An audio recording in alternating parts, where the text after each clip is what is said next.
এ পর্যায়ে আপনাদের সামনে 2006 সাংগঠনিক সেশনের জন্য দিক নির্দেশনা দিয়ে এবং যে কাজগুলো আমাদের 2006 সাংগঠনিক সেশনে করার মাধ্যমে ইসলামী আন্দোলনকে দেশের ছাত্র জনতার কাছে আরও বেশি প্রিয় করতে হবে, এই দিক নির্দেশনা দিয়ে এ পর্যায়ে আপনাদের সামনে বক্তব্য রাখছেন 123 জন শহীদের রক্তস্নাত কাফেলা, শহীদি কাফেলা বাংলাদেশ ইসলামী ছাত্র শিবিরের শ্রদ্ধাভাজন কেন্দ্রীয় সভাপতি জনাব শফিকুল ইসলাম। আমি সদস্য ভাইদেরকে তাই অনুরোধ করব, আমরা শুধু আমাদের নিজেদেরকে পরিচালনা করার সাথে সাথে আমাদের জনশক্তিকে পরিচালনার ক্ষেত্রেও লক্ষ্য উদ্দেশ্য বাস্তবায়নের দুনিয়ার জীবনের চেয়ে পরকালীন জীবনের প্রতি তাদেরকে বেশি করে আকৃষ্ট করে তুলতে হবে। দ্বিতীয় যে বিষয়টি আমি আপনাদের কাছে বলবো, আমাদেরকে মনে রাখতে হবে লক্ষ্য উদ্দেশ্য বাস্তবায়ন আমাদের চূড়ান্ত শপথেরই প্রধান অংশ। লক্ষ্য এবং উদ্দেশ্য যেটি আমরা নির্ধারণ করেছি, আমরা যে শপথ গ্রহণ করেছি, সেই শপথের সবচেয়ে বড় অংশ হচ্ছে, প্রথম বাক্যটি হচ্ছে, আমার জীবনের লক্ষ্য উদ্দেশ্য হবে এই সংগঠনের লক্ষ্য উদ্দেশ্য।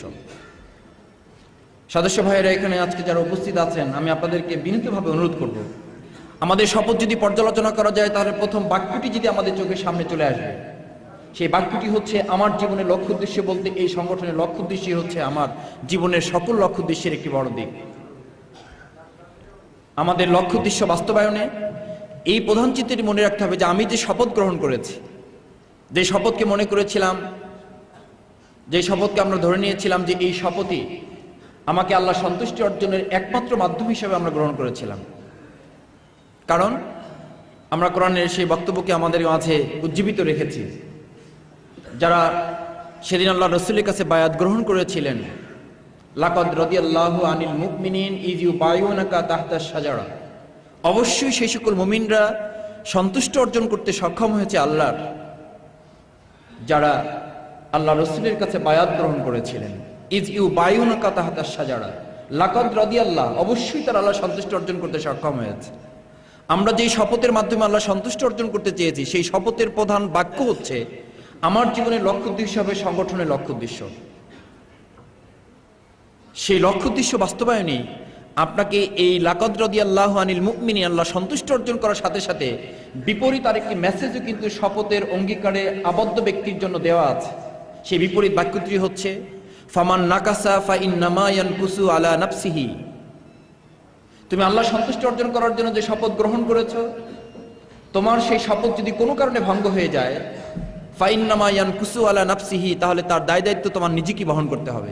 কে তোমাকে শপথ গ্রহণ করিয়েছেন, কে তোমাকে উৎসাহিত করেছেন, কে তোমার জন্য পরিবেশ তৈরি করেছেন, সেটি আমার জন্য বিবেচনার বিষয় নয়। বিবেচনার বিষয় হচ্ছে আলা নাফসিহি, আমাকেই তো বহন করতে হবে, যেহেতু শপথ আমি গ্রহণ করেছি।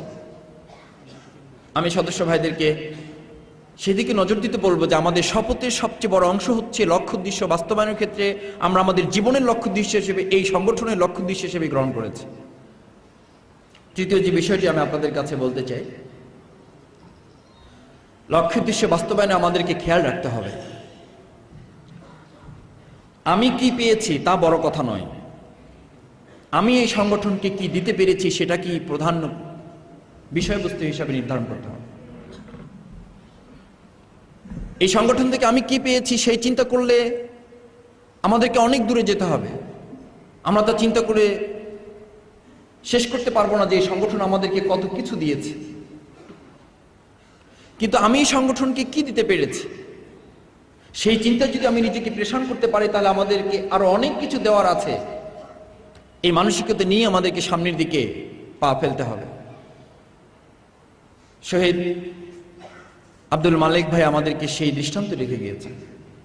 তার সাথে যিনি রাত্রি যাপন করেছেন আমাদের জেলার আমির পটুয়াখালীর, উনার কাছ